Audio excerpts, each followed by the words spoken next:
Je suis devenue la seule héritière de mes grands-parents. Quand ma famille a voulu me prendre l'héritage, j'ai dit non. Dans leur maison, ils sont restes-figes en voyant qui se tenait à côte de moi. Je me tenais près de deux tombes fraîchement creusées et je n'arrivais pas à croire que c'était la réalité. Grand-père Ralph et grand-mère Martha, ensemble depuis 62 ans, ils sont morts ensemble dans cet accident sur l'autoroute 26. Le camion n'a pas pris le virage, ils n'ont pas eu le temps. Tout s'est terminé en quelques secondes. Les gens s'éloignaient, certains venaient encore me présenter leurs condoléances, mais je ne les entendais presque pas. Mes oreilles bourdonnaient, ma poitrine était vide. Mademoiselle Cresswell, je me suis retournée. Devant moi se tenait un homme d'une cinquantaine d'années, vêtu d'un costume sombre, les cheveux gris soigneusement coiffés. Il portait des lunettes à monture fine et tenait une mallette à la main. Oui, répondis-je doucement. Daniel Short, l'avocat de votre grand-père. Je suis vraiment désolée pour votre perte. Il me tendit la main, je la serrai machinalement. Je comprends que ce n'est pas le meilleur moment, mais j'ai besoin de vous parler. Cela concerne le testament de monsieur Ralph Creswell. Pourrions-nous nous rencontrer après la cérémonie funéraire? J'acquiesçai, ne sachant pas quoi dire. Le testament? Bien sûr. Grand-père avait toujours été très pointilleux sur ces questions. D'accord, je serai chez mes parents. Il nota quelque chose dans son carnet et partit. Je jetai un dernier regard sur les tombes, les fleurs, les photos de mon grand-père et de ma grand-mère sur les monuments funéraires, leurs visages souriants provenant d'une ancienne séance photo estivale. J'avais du mal à respirer. Je me retournai et me dirigeai vers la voiture. Il y avait beaucoup de monde à la veillée funèbre. Des voisins, d'anciens collègues de mon grand-père à la police, des amis de ma grand-mère de la chorale de l'église. Tout le monde disait qu'ils étaient des gens formidables, qu'ils allaient beaucoup nous manquer. J'étais assise dans un coin du salon de la maison de mes parents et buvais un thé qui avait refroidi depuis longtemps. Mon père, Wade, s'affairait auprès des invités, souriant, serrant des mains, remerciant les gens pour leur soutien. Ma mère, Lisa, était assise sur le canapé et s'essuyait les yeux avec une serviette, sanglotant de temps en temps. Mon frère Justin se tenait près de la fenêtre avec sa femme Janet, tous deux le visage sombre. Janet tenait dans ses bras leur fille de 2 ans, Mia, qui gigotait et voulait rentrer à la maison. Personne ne s'approchait de moi. Ça avait toujours été comme ça. J'étais la plus jeune, celle qui n'avait rien accompli, qui travaillait pour 3 fois rien dans un studio, qui ne s'était jamais mariée. La brebis galeuse, l'invisible. Lorsque les invités ont commencé à partir, Daniel Short s'est approché de mon père et lui a dit quelque chose à voix basse. Wade a hoché la tête et a appelé Justine. Tous les trois se sont dirigés vers le bureau. Personne ne m'a appelé, mais Daniel s'est retourné et a croisé mon regard. Mademoiselle Cresswell, veuillez nous rejoindre, je les ai suivis. Maman est restée dans le salon, elle n'aimait pas les discussions d'affaires. Janet n'est pas venue non plus, elle a installé Mia dans son parc. Dans le bureau, nous nous sommes assis, mon père à la table, Justine à côté de lui, moi sur une chaise près de la porte. Daniel a ouvert son porte-documents et en a sorti un dossier contenant des documents. Je vais vous lire les principales dispositions du testament. Monsieur Ralph Creswell et Madame Martha Creswell ont laissé un testament commun rédigé il y a 3 ans. Selon ce document, leur petite fille, Belinda Rose Creswell, est l'unique héritière de tous leurs biens, y compris leurs biens immobiliers, leurs comptes bancaires, leurs investissements et leurs biens personnels. Silence. Je n'ai pas tout de suite compris ce que j'avais entendu. Mon père et Justin regardaient l'avocat comme s'il venait de parler chinois. Attendez une seconde, a finalement dit Wade.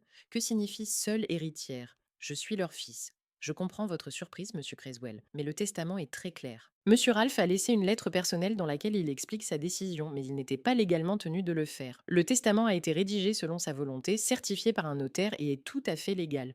Combien? Demanda Justin d'un ton sec. Daniel le regarda par-dessus ses lunettes. La valeur totale de l'héritage s'élève à environ 38 millions de dollars. J'ai senti mon souffle se couper. 38 millions. Je ne savais même pas que mon grand-père avait autant d'argent. Il vivait modestement, une vieille maison, une vieille voiture, aucun luxe. Wade se leva brusquement de table. C'est une erreur. Mon père ne pouvait pas.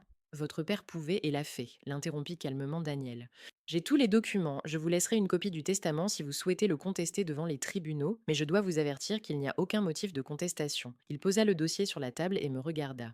Mademoiselle Creswell, je devrais vous rencontrer prochainement pour discuter des détails et de la procédure d'enregistrement de l'héritage. Voici ma carte. Je la pris de ses mains tremblantes. Daniel se leva, salua tout le monde et sortit. Je restais assise, incapable de bouger. Une seule question tournait dans ma tête. Pourquoi? Pourquoi mon grand-père avait-il fait cela? Il savait que cela causerait des problèmes.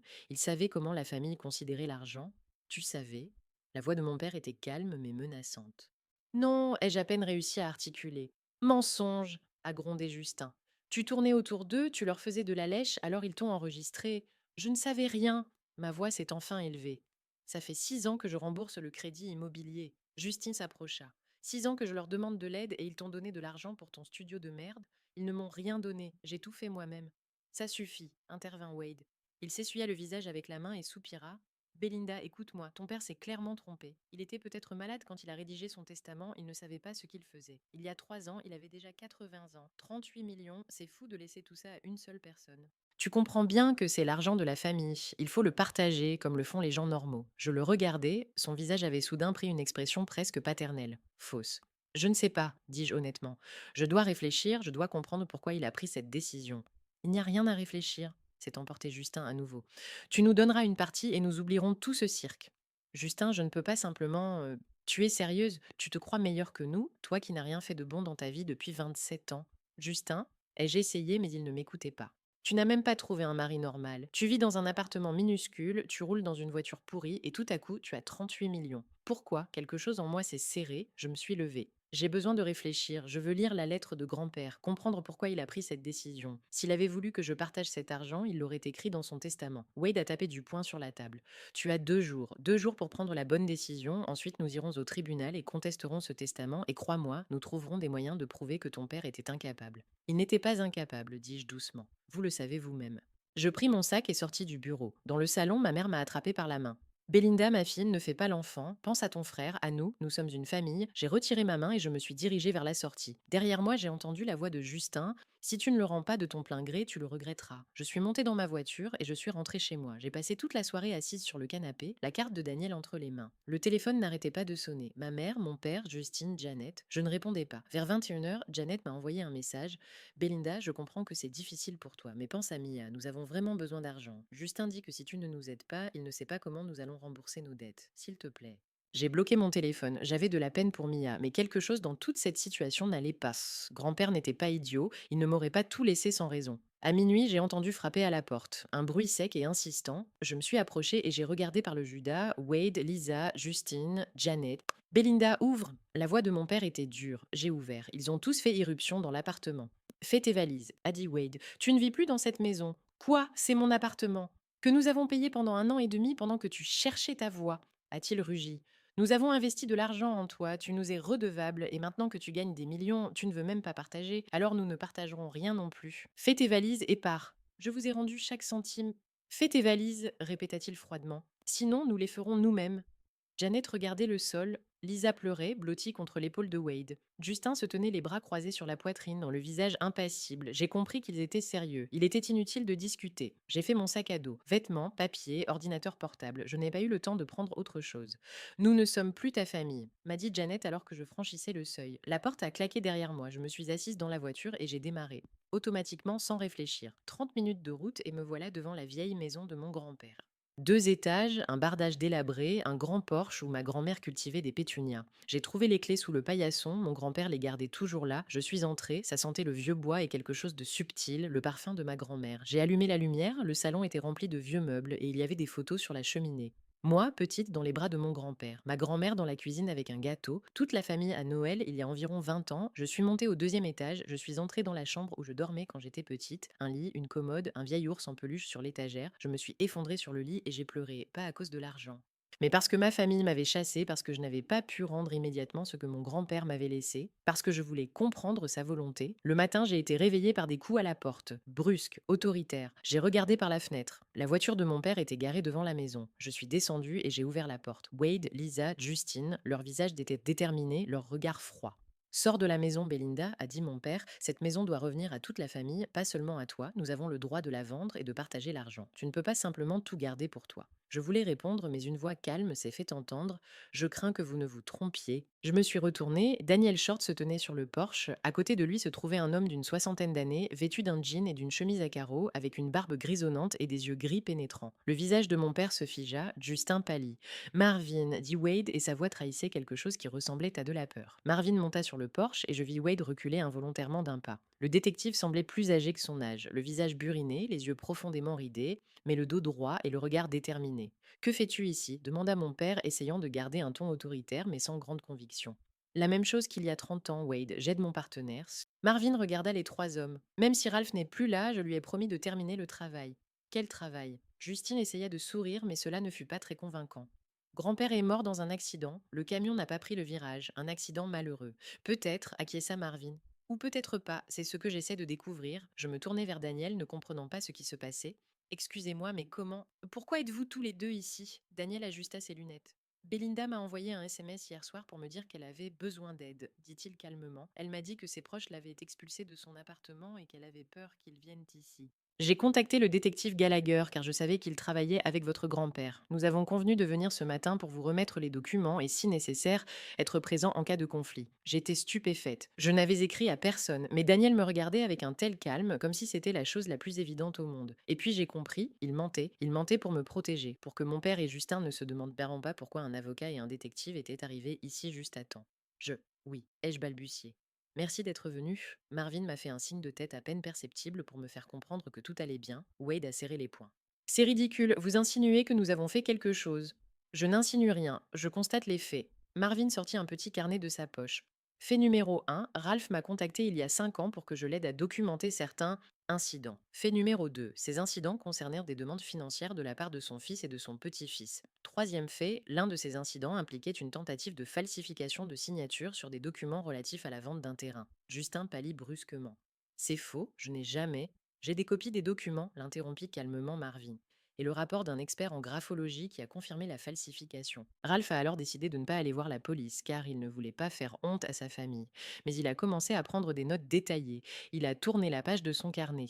Le 8 mars 2021, mardi 17h30, Justin Creswell est venu à la maison et a demandé un prêt de 30 000 dollars pour une réparation urgente de sa voiture. Ralph a refusé. Justin a dit, je cite, tu vas le regretter, mon vieux. Tu as plein d'argent, mais tu n'aides même pas ton propre petit-fils. Un jour, tu mourras et tout cela sera à moi, que tu le veuilles ou non. Je n'ai pas dit ça, s'écria Justin. Il y a un enregistrement audio, répondit Marvin.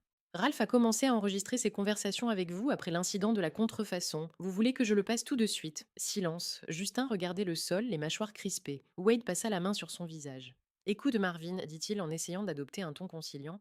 Peut-être que Justin a vraiment dit quelque chose de déplacé sous le coup de l'émotion, mais ça ne veut pas dire. Le 23 juillet de la même année, continua Marvin, ignorant l'interruption, vous avez appelé Ralph, Wade, la conversation a duré 14 minutes.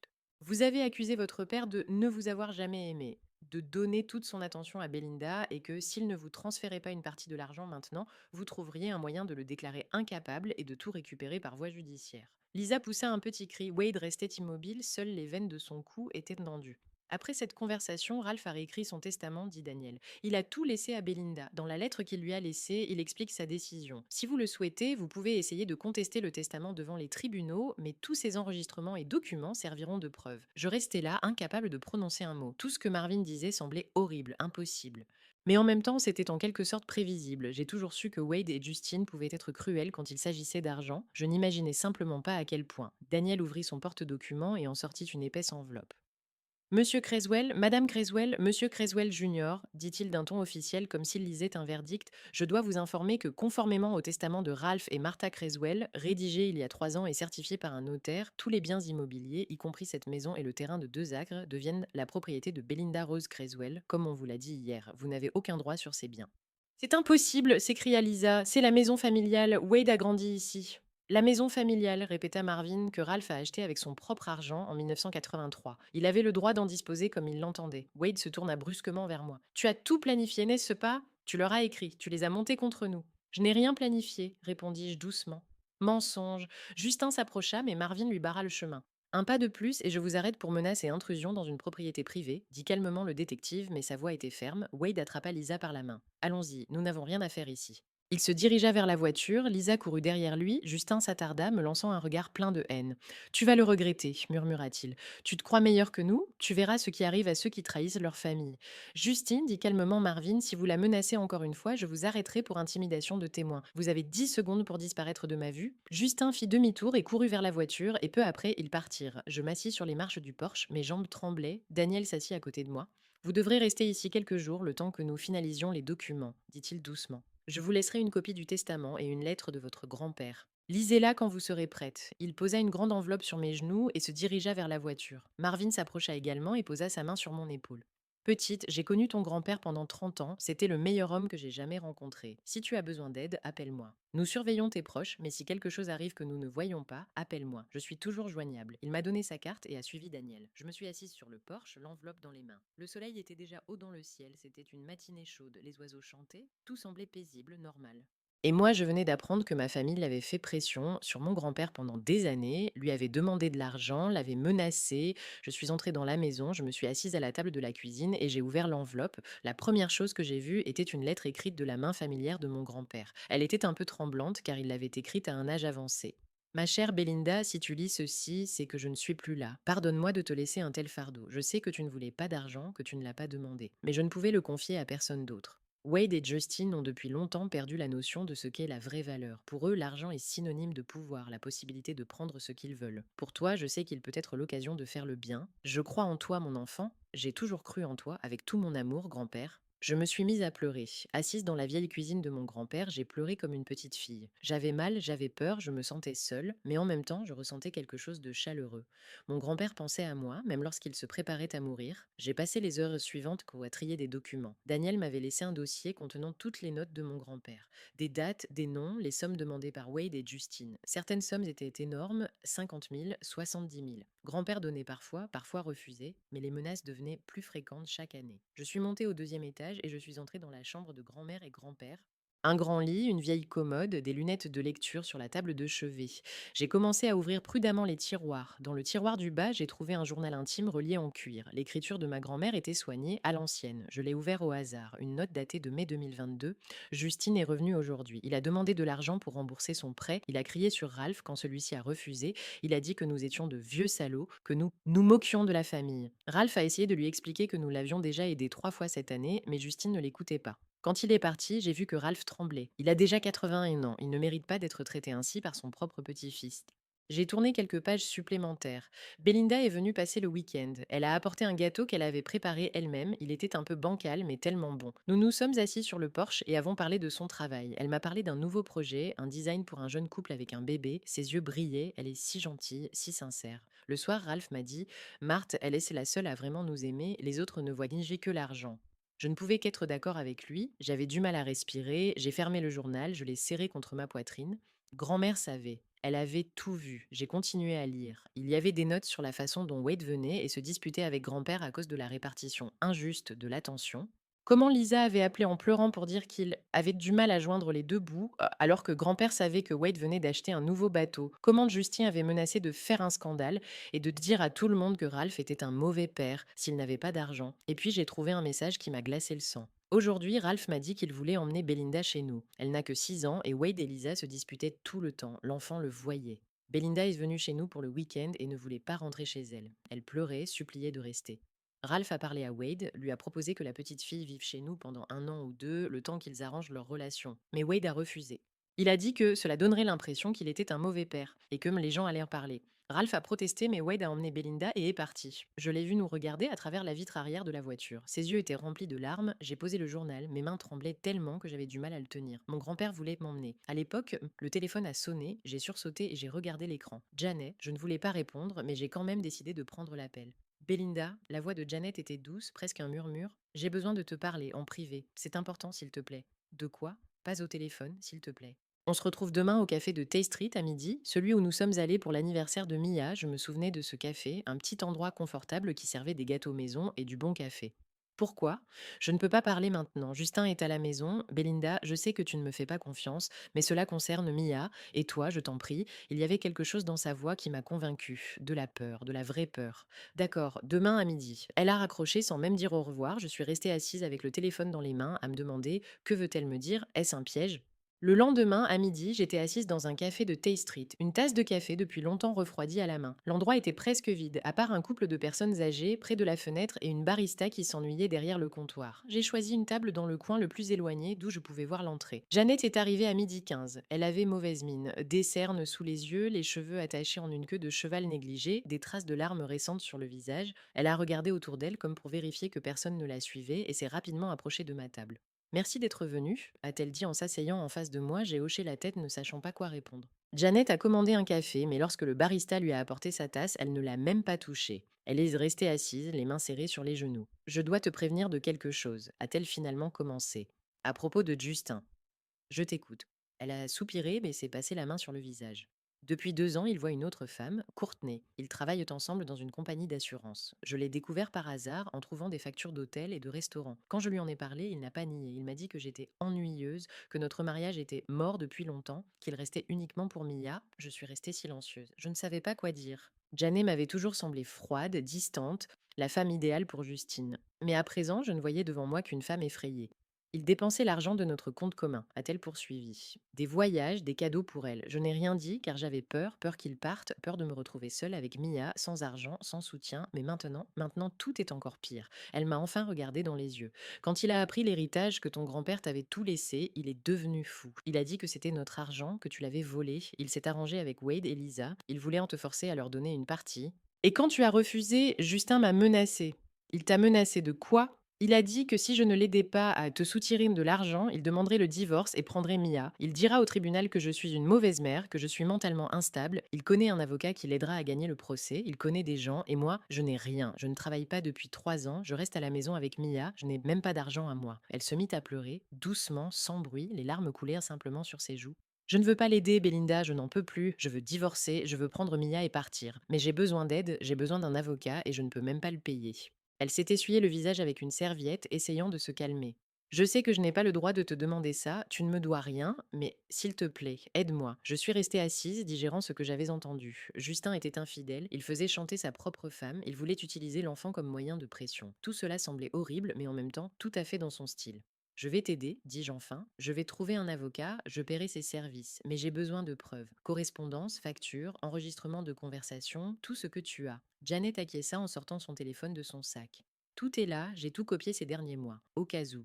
Elle me montra des captures d'écran, des conversations entre Justine et Courtney, des relevés bancaires, des photos. Les preuves étaient convaincantes. Transmets-moi tout ça, je vais contacter l'avocat Daniel, il te recommandera quelqu'un de compétent en droit de la famille.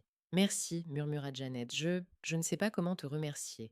Prends simplement soin de Mia, répondis-je. C'est tout ce dont j'ai besoin. Nous sommes restés assises quelques minutes, puis Janet est partie précipitamment. Je suis restée seule, finissant mon café et réfléchissant à la gravité de cette guerre familiale. Le soir, Marvin m'a appelé. Belinda, j'ai quelque chose à te dire. On a trouvé un témoin de l'accident. Je me suis figée, le téléphone collé à l'oreille.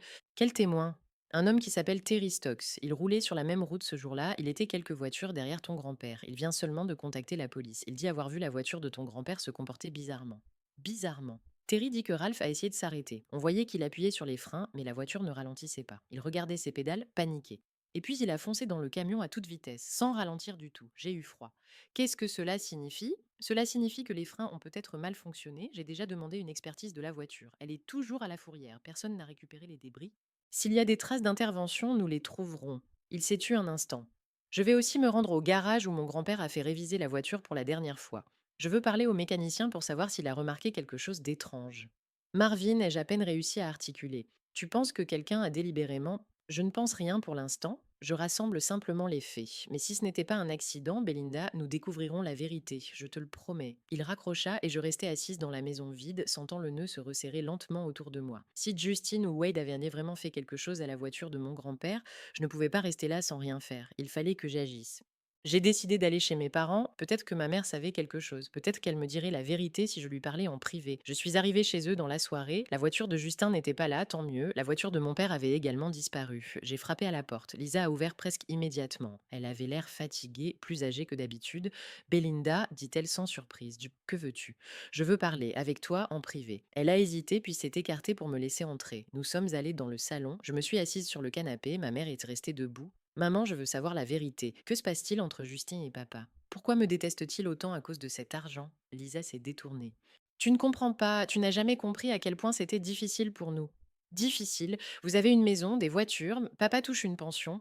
Nous avons des dettes, s'écria-t-elle en se retournant brusquement. Ton père a contracté un emprunt pour acheter ce bateau qu'il n'a jamais utilisé. Justin est criblé de dettes pour la maison et la voiture. Nous arrivons à peine à joindre les deux bouts et toi, tu reçois 38 millions comme ça, sans rien faire. Pas comme ça. Grand-père me les a laissés parce qu'il avait ses raisons. Parce que tu lui faisais de la lèche, s'écria Lisa. Tu as toujours été la préférée. Tu avais toujours du temps pour eux, mais pas pour nous. Tu ne nous as jamais aidés, tu ne t'es jamais intéressée à nos problèmes. Je ne t'ai pas aidée, je me suis levée. Je t'ai rendu chaque centime que tu m'avais prêté pour l'appartement. Je venais à chaque fête, j'essayais de faire partie de la famille, même si tu me traitais comme si je n'existais pas. Lisa s'est mise à pleurer. Tu ne comprends pas, tu ne comprends jamais. Je voulais partir, mais j'ai soudain entendu des voix dans la cour, des voix masculines. J'ai regardé par la fenêtre. Mon père et Justin étaient près de la voiture et discutaient. Wade tenait son téléphone à l'oreille. Je me suis approchée de la porte et l'ai entr'ouverte pour écouter. Plan B, disait mon père, il faut agir plus vite. Ils peuvent nous surveiller, ne nous faisons pas prendre. Je ne veux plus prendre de risques, répondit Justin. Tu as entendu ce que ce flic a dit? S'ils trouvent... Ils ne trouveront pas, l'interrompit Wade brusquement. Tu as tout fait correctement. Il ne reste plus rien. Un frisson me parcourut. Je m'éloignai de la porte, le cœur battant si fort que j'avais l'impression qu'ils allaient l'entendre. Belinda. La voix de Lisa était surprise. Na, qu'est-ce que tu fais? Je me tournai vers elle. Elle me regardait d'un air étrange et attentif. Je m'en vais, dis-je doucement. Je suis sortie par la porte arrière, j'ai contourné la maison et j'ai couru vers la voiture. Je me suis assise, j'ai démarré le moteur et je suis partie. Dans le rétroviseur, j'ai vu Wade se retourner, mais j'étais déjà loin. J'ai conduit jusqu'à la maison en pilote automatique. Mes mains tremblaient tellement que j'avais du mal à tenir le volant. Ils avaient fait quelque chose à la voiture, Justine avait fait quelque chose à la voiture de grand-père, et Wade était au courant, et ils essayaient tous les deux de dissimuler leurs traces. Je me suis garée dans la cour, j'ai couru hors de la voiture, j'ai verrouillé toutes les portes et fermé les rideaux, j'ai appelé Marvin. Je les ai entendus, ai-je soufflé lorsqu'il a répondu. Ils ont parlé d'un plan B, du fait qu'il fallait agir plus vite, qu'il pouvait être surveillé. Justine a dit qu'il ne voulait plus prendre de risques et mon père a répondu qu'il ne restait plus rien. Marvin, ils ont fait quelque chose à la voiture de mon grand-père, j'en suis sûre. Il est resté silencieux pendant quelques secondes. D'accord, reste chez toi, ne sors pas. Je viendrai demain matin. En attendant, enferme-toi, active l'alarme et n'ouvre la porte à personne. À personne. Il raccrocha, j'étais assise dans le salon, plongée dans l'obscurité, regardant les fenêtres où les ombres des réverbères dansaient derrière les rideaux. Et soudain, j'ai compris que je n'étais pas seule. Quelque part dans l'obscurité, derrière ces fenêtres, quelqu'un m'observait. Je me suis levée, je me suis approchée de la fenêtre et j'ai écarté prudemment le rideau. Dans la rue, sous un lampadaire, se trouvait une voiture sombre. Le moteur était éteint, les phares éteints. Je ne voyais pas qui était à l'intérieur, mais le regard. Le téléphone a sonné. Numéro inconnu, j'ai pris l'appel. Allô, silence, puis une respiration, lourde, lente. Tu as fait une erreur, Belinda, a sifflé une voix masculine. Je n'ai pas pu le reconnaître, ce n'était ni Justine ni Wade, quelqu'un d'autre. Une grosse erreur. L'appel a été coupé, la voiture sous le lampadaire a démarré et s'est éloignée lentement, se fondant dans l'obscurité de la nuit. Je n'ai pas dormi cette nuit-là, je suis restée assise dans le fauteuil du salon, le téléphone à la main, à l'affût du moindre bruit. La maison craquait, les vieux planchers en bois, les fenêtres qui claquaient sous l'effet du vent. Chaque bruit semblait menaçant. À 3 heures du matin, l'alarme s'est déclenchée.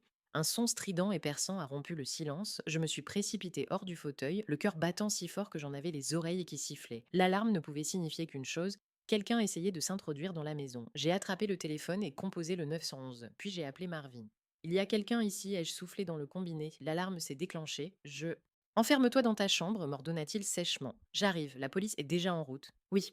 Bien, ne sors pas, quoi qu'il arrive. Je courus au deuxième étage, m'enfermai dans la chambre et poussai la commode contre la porte. L'alarme continuait de hurler. À travers la fenêtre, je voyais la cour éclairée par des détecteurs de mouvement. Des silhouettes sombres s'agitaient près de l'entrée arrière. 2, peut-être 3 personnes. Impossible de distinguer leurs visages, ils portèrent des masques. L'un d'eux s'affairait près de la porte, il forçait la serrure, les 2 autres montèrent la garde. J'ai entendu les premières sirènes 5 minutes plus tard. Une voiture de patrouille s'est approchée de la maison, gyrophares allumés. Les ombres près de l'entrée arrière ont disparu instantanément. Elles ont sauté par-dessus la clôture et ont couru dans l'obscurité.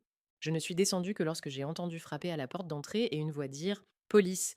Mademoiselle Creswell, ouvrez, s'il vous plaît. J'ai déplacé la commode, ouvert la porte de la chambre et descendu les escaliers. 2 policiers se tenaient sur le porche, un jeune homme et une femme d'une quarantaine d'années. Vous allez bien m'a-t-elle demandé. J'ai hoché la tête, ne faisant pas confiance à ma voix. Ils sont entrés et ont inspecté la maison. La porte arrière avait été forcée. Elle ne tenait plus que par un seul loquet et la serrure avait été arrachée du bois. Il y avait des traces de chaussures sur le sol, de grandes chaussures d'homme. Ils se sont enfuis par l'arrière-cour, a dit le jeune policier. Ils ont escaladé la clôture. Nous avons déjà prévenu le dispatcher. Les patrouilles du quartier recherchent des personnes suspectes. Marvin est arrivé 15 minutes plus tard. Il était en tenue décontractée. Jean, veste, cheveux en bataille, mais son regard était vif, concentré. Tu les as vus m'a-t-il demandé en s'approchant de moi.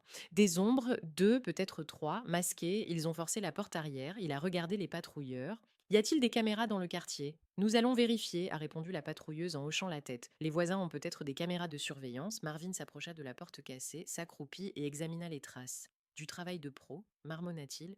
Il savait ce qu'il faisait, rapide, propre. Il se releva et me regarda. Tu ne peux pas rester ici, tu déménages à l'hôtel aujourd'hui sous un faux nom, je vais organiser ta protection.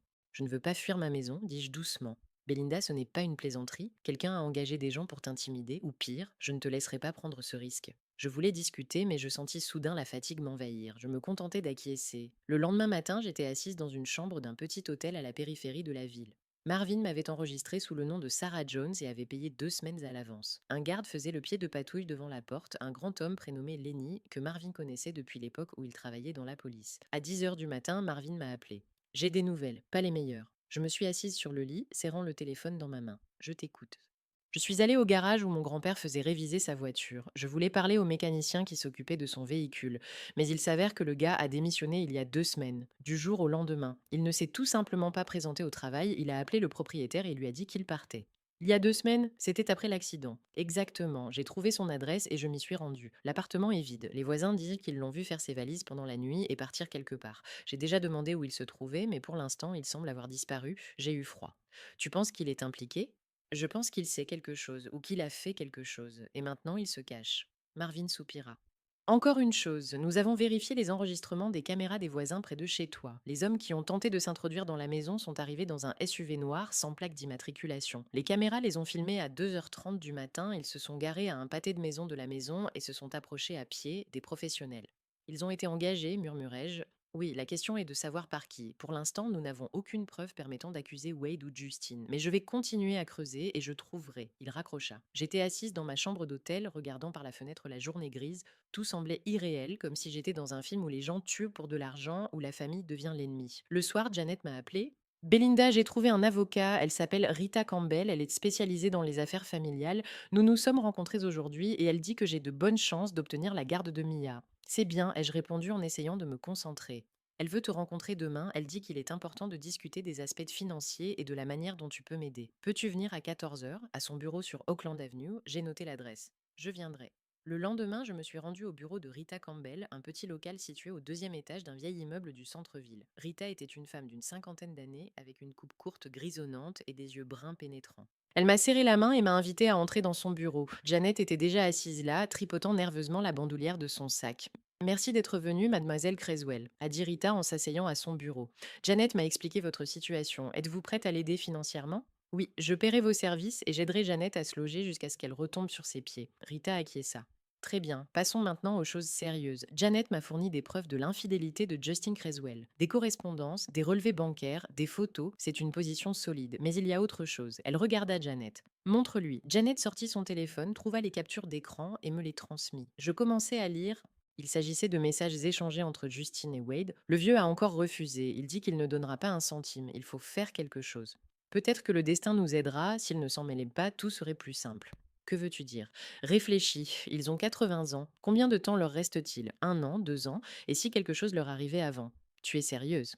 Je dis simplement que parfois, le destin décide de tout. L'important, c'est de ne pas le contrarier. Je posai le téléphone. Mes mains tremblaient. Quand cela a-t-il été écrit? Ai-je à peine réussi à articuler. 1 mois avant l'accident, a répondu Janet doucement. Rita s'est penchée en avant. Mademoiselle Creswell, je suis tenue de signaler ces messages à la police. Ils peuvent constituer une preuve de complot. Faites-le, dis-je. S'il vous plaît. Après la réunion, j'ai immédiatement appelé Marvin. Il m'a écouté en silence, puis m'a dit viens à mon bureau, tout de suite. Je suis arrivée 20 minutes plus tard. Marvin était assis à son bureau, devant lui des dossiers, un ordinateur portable, des photos. Asseyez-vous, m'a-t-il dit d'un signe de tête. Je me suis assise. Il m'a regardé sérieusement. Nous avons trouvé le mécanicien, il s'appelle Devin Lawrence, il a 29 ans. Il se cachait dans un motel à la périphérie de la ville, mais nous l'avons retrouvé grâce à sa carte de crédit. Il a été arrêté ce matin, j'ai retenu mon souffle. Et alors, il a avoué, il a dit que Justine Creswell était venue le voir 3 semaines avant l'accident. Il lui a proposé 10 000 $ pour qu'il abîme un peu les freins de la voiture de Ralph Creswell. Devin a d'abord refusé, mais Justine l'a menacé, lui disant qu'il était au courant de son casier judiciaire pour vol et que s'il ne l'aidait pas, il y aurait des conséquences. J'ai caché mon visage dans mes mains. Mon cœur battait si fort que j'avais mal à la poitrine. Devin a fait ça, ai-je murmuré. Oui, il a coupé le tuyau de frein pour que le liquide de frein s'écoule lentement. La voiture pouvait encore rouler pendant quelques jours, mais une fois le liquide épuisé, les freins auraient complètement lâché. Cela devait ressembler à un accident, des pièces usées, une vieille voiture. Marvin prit l'une des photos et la posa devant moi. La voiture accidentée de mon grand-père, des débris, du sang sur l'asphalte. L'expertise l'a confirmé, le flexible de frein avait été sectionné. Devin est prêt à témoigner contre Justine en échange d'un accord avec le procureur et d'un programme de protection des témoins. Il a peur que Justine ou Wade essaient de le faire taire. Je ne pouvais plus respirer. Justine a tué mon grand-père, il a tué ma grand-mère, pour de l'argent. Et Wade, ai-je demandé, il était au courant. Devin dit que Justine a mentionné son père, c'est qui soutient le plan. Sans compter les messages transmis par Janet. Cela suffit pour soupçonner une conspiration. Wade peut dire que ce n'était que des mots, qu'il n'a jamais voulu de mal. Marvin prit un autre dossier. Mais nous continuons à creuser. Les relevés bancaires de Justin montrent un retrait de 10 000 $ à cette période. Il a essayé de le cacher, mais les relevés bancaires ne mentent pas. De plus, nous avons obtenu l'autorisation de mettre son téléphone sur écoute. S'il essaie de contacter Wade, nous entendrons tout. Il m'a regardé dans les yeux. Belinda, je pars l'arrêter, tout de suite, avec la police. Tu veux venir avec moi? J'avais envie de dire non. J'avais envie de me cacher dans ma chambre d'hôtel et de ne plus jamais revoir Justin. Mais quelque chose en moi, la colère, la douleur, le besoin de justice, m'a poussé à acquiescer. Oui, je veux y aller. Nous nous sommes rendus chez Justine dans 2 voitures, Marvin et moi devant, la patrouille avec 2 agents derrière. Il était presque 17 heures, le ciel s'assombrissait. Je regardais par la fenêtre et pensais à mon grand-père, à la façon dont il était assis au volant, appuyant sur des freins qui ne fonctionnaient pas et réalisant qu'il allait mourir. Pensait-il à moi à ce moment-là? Était-il en colère ou simplement effrayé? Nous sommes arrivés chez Justin, c'était une maison neuve à 2 étages dans un quartier respectable avec un grand jardin et un triple garage. Justin voulait tellement avoir l'air prospère qu'il s'était endetté pour cela. Marvin est sorti de la voiture, je l'ai suivi. 2 agents se sont dirigés vers l'entrée arrière pour bloquer la sortie. Marvin s'est approché de la porte et a frappé. Police, ouvrez la porte. Silence, puis des bruits de pas. La porte s'est ouverte. Justin se tenait sur le seuil, en tenue de maison, pieds nus, un verre de whisky à la main. Il a regardé Marvin, puis moi. Son visage s'est figé. Que voulez-vous? A-t-il demandé froidement. Marvin a sorti ses menottes. Justine Creswell, vous êtes en état d'arrestation pour suspicion d'avoir organisé le meurtre de Ralph et Martha Creswell. Vous avez le droit de garder le silence. Tout ce que vous direz pourra être utilisé contre vous devant un tribunal. Justin pâlit. Le verre tomba de sa main et se brisa sur le sol. Ce n'est pas vrai. Je n'ai rien fait. Les mains derrière le dos, ordonna calmement Marvin. Justin me regarda, il y avait quelque chose d'effrayant dans ses yeux, un mélange de haine et de désespoir. C'est toi, murmura-t-il, tu as tout manigancé, tu veux me détruire. Je veux que justice soit faite, répondis-je doucement, pour mon grand-père, pour ma grand-mère. Marvin lui passa les menottes et conduisit Justin à la voiture de patrouille. Celui-ci essayait de se débattre, criait quelque chose à propos d'un avocat, d'une erreur, d'un complot, mais on le fit asseoir à l'arrière et on l'emmena au poste. Je me tenais près de la voiture de Marvin, regardant la patrouille disparaître au coin de la rue. Je ne me sentais pas soulagé, je n'éprouvais aucune satisfaction. Marvin s'approcha de moi. Maintenant, c'est Wade, dit-il. C'est le prochain. Mais quand nous sommes arrivés chez mes parents, il n'y avait personne. La porte était fermée, la voiture avait disparu. Une voisine a dit avoir vu Wade et Lisa partir ce matin avec des valises. Ils se sont enfuis, ai-je dit. Pour l'instant, oui, a répondu Marvin, mais ils n'iront pas loin, j'ai déjà donné l'alerte. On les retrouvera, mais lorsque nous sommes retournés à la voiture, le téléphone de Marvin a sonné. Il a répondu, a écouté quelques secondes, puis est devenu livide. Que s'est-il passé? Ai-je demandé. Il a lentement raccroché le téléphone. Devin Lawrence, on l'a retrouvé mort dans sa cellule, pendu avec un drap. C'est étrange comme la vie peut changer en 3 mois. Comme si quelqu'un avait tourné la page d'un livre et que tout ce qui avait précédé était désormais du passé, sombre, difficile, douloureux. Justine a été condamnée à 12 ans de prison, pas pour meurtre. Le procureur n'a pas pu prouver l'intention directe car Devin est mort avant d'avoir pu témoigner. Mais ses aveux, enregistrés sur vidéo avant sa mort, ainsi que les preuves financières et la correspondance avec Wade, ont suffi pour l'accuser d'homicide involontaire par négligence criminelle et complot. 12 ans, son grand-père aurait eu 84 ans s'il avait survécu. Justin a 32 ans, il sera libéré à 44 ans. La vie continuera, mais pas pour mon grand-père et ma grand-mère. Janet a divorcé avant le procès, elle a emmené Mia et a déménagé dans une autre ville, Springfield, à 2 heures de route. Je l'ai aidée à louer un petit appartement, j'ai payé les services de l'avocate Rita, je lui ai donné de l'argent pour les premiers mois. Janet a trouvé un emploi de comptable dans une entreprise locale de fourniture de matériel médical. Le salaire était correct, les horaires normaux, elle pouvait aller chercher Mia à la crèche à l'heure. Nous ne sommes pas devenus proches. Il y avait trop de choses entre nous, des années de silence, de peur, de trahison, mais parfois elle m'appelait pour me donner de ses nouvelles. Et une fois par mois, je leur rendais visite à Springfield. Mia était toujours contente de me voir, elle se souvenait de moi comme de la tante qui lui apportait des jouets et lui lisait des contes. Ses parents n'ont jamais été retrouvés. Wade et Lisa s'étaient enfuis avant l'arrestation de Justine, quelqu'un les avait probablement prévenus. Marvin soupçonnait qu'ils avaient un informateur dans la police. Ils ont quitté le pays, d'abord pour le Mexique, puis, selon Interpol, pour l'Amérique du Sud. En Argentine, semble-t-il, ou au Chili. Il n'y a pas de traité d'extradition avec ces pays. Mais avant de s'enfuir, ils ont réussi à voler 9 millions de dollars sous forme d'objets de valeur. Des meubles anciens provenant de la maison du grand-père, des tableaux qu'ils collectionnaient, les bijoux de la grand-mère, tout ce qui pouvait être vendu rapidement sans papier. Ils ont engagé des professionnels, une société de sécurité qui devait surveiller la maison, mais qui n'a soudainement pas remarqué le camion qui est arrivé pendant la nuit. Quand Marvin est venu vérifier, la maison était vide. Il ne restait que les meubles, les photos et les effets personnels. Ils avaient une longueur d'avance, a déclaré Marvin alors que nous nous tenions dans le salon vide. Quelqu'un les a aidés, quelqu'un avec de l'argent, des relations, peut-être la même personne qui a engagé des gens pour vous intimider. Il n'a jamais su qui c'était. L'enquête était dans une impasse. Devin est mort. Officiellement, c'était un suicide, mais Marvin n'y croyait pas. Il est mort à un moment trop opportun. Trop opportun pour quelqu'un, mais rien n'a pu être prouvé. Je me suis assise sur le sol de la maison vide et j'ai pleuré. Pas à cause des objets de valeur, mais parce que mes parents avaient pu faire ça. Ils avaient pu voler les dernières affaires qui restèrent de mon grand-père et de ma grand-mère. Ils ont pu s'enfuir sans éprouver le moindre remords. Marvin s'est assis à côté de moi et m'a prise dans ses bras. Il ne mérite pas tes larmes, ma petite, pas une seule. Je savais qu'il avait raison, mais cela n'atténuait en rien ma douleur. J'ai démissionné de mon travail au studio. Mon patron, Glenn, a d'abord été surpris, mais quand je lui ai expliqué que je voulais ouvrir mon propre bureau, il s'est contenté de sourire. J'ai embauché 2 designers, une jeune fille, Tessa, qui venait de terminer ses études, et un homme d'âge mûr, Curtis, qui avait une grande expérience mais qui avait perdu son emploi à cause de réduction d'effectifs. Nous avons loué un petit local dans le centre-ville, 2 bureaux, une salle de réunion, une kitchenette. Nous avons appelé le bureau simplement Creswell Design. Les commandes ont immédiatement afflué, d'abord de la part d'amis, puis sur recommandation. De jeunes couples qui construisaient leur première maison, des familles qui voulaient rénover leur intérieur, des bureaux, des restaurants, des cafés. Je travaillais beaucoup, mais c'était un travail différent, pas pour quelqu'un d'autre, mais pour moi-même. Je créais ce que je voulais et c'était un bonheur. J'ai entièrement rénové la maison de mon grand-père. J'ai engagé une équipe qui a remplacé les vieilles fenêtres, réparé le toit et repeint les murs. Je l'ai rendue plus lumineuse, des murs blancs à la place du papier peint sombre, de grandes fenêtres à la place des petites. Mais j'ai conservé tous les objets qui me rappelaient mon grand-père et ma grand-mère. Les photos sur la cheminée, les vieux livres sur les étagères, le plaid de ma grand-mère sur le fauteuil, la pipe de mon grand-père sur la table. Il ne l'avait pas fumé depuis des années, mais la gardait en souvenir de sa jeunesse. Marvin venait souvent nous rendre visite, nous nous asseyions sur la véranda le soir, buvions du café ou du vin, et il me racontait des histoires sur mon grand-père. Une fois, Ralph et moi avons arrêté un voleur, disait-il en souriant à ce souvenir. Le gars s'est enfui, a sauté dans le jardin d'un voisin, a escaladé la clôture, et là il y avait un pitbull, un gros pitbull méchant. Le voleur a eu tellement peur qu'il a sauté en arrière. Ralph riait aux larmes.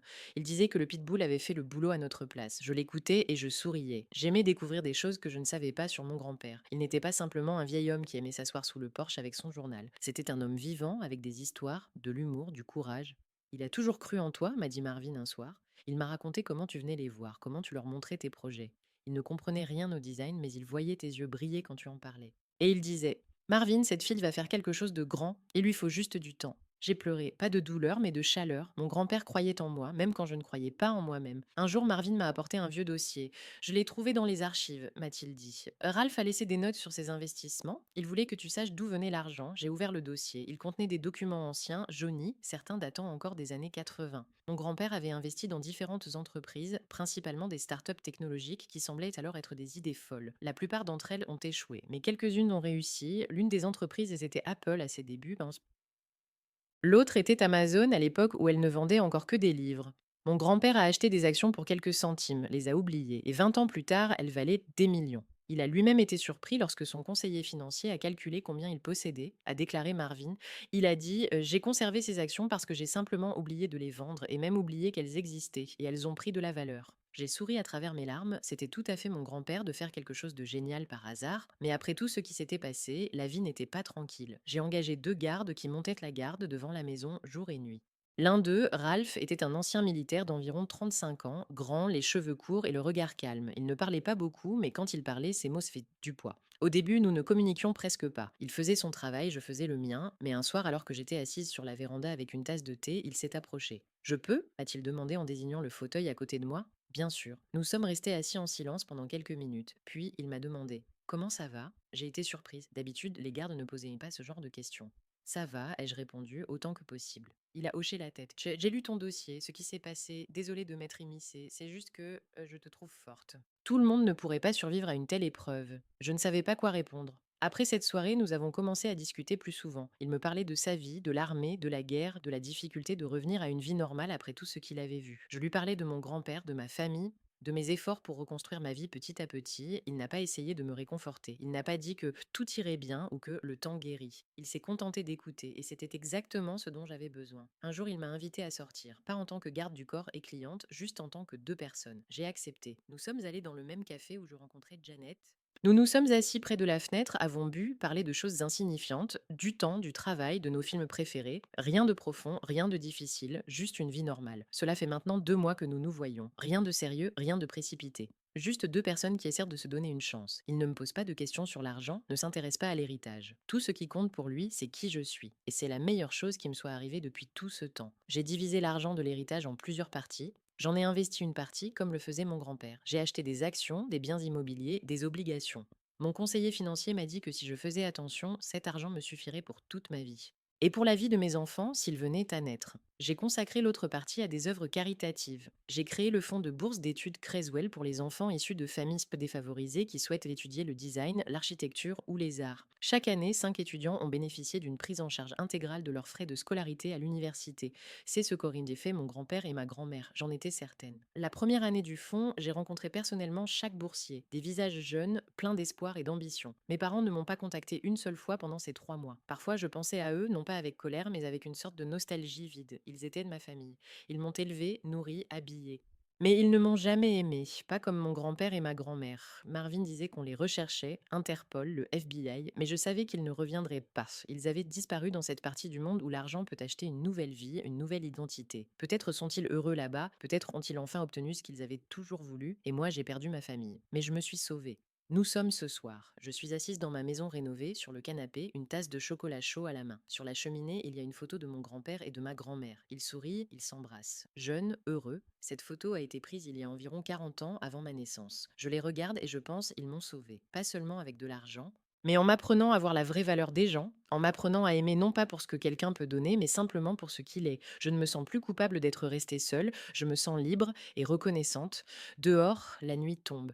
Ralph est debout près du portail, il monte la garde. Demain, nous allons dîner. Il m'a promis de me faire découvrir un nouveau restaurant sur le front de mer. Je ne sais pas si cela mènera à quelque chose de sérieux, mais je suis prête à essayer, prête à faire à nouveau confiance, à aimer à nouveau. La vie continue sans mes parents, sans mon frère, mais avec l'amour de mon grand-père qui vit dans chaque recoin de cette maison, avec les souvenirs de ma grand-mère qui me réchauffent quand il fait froid.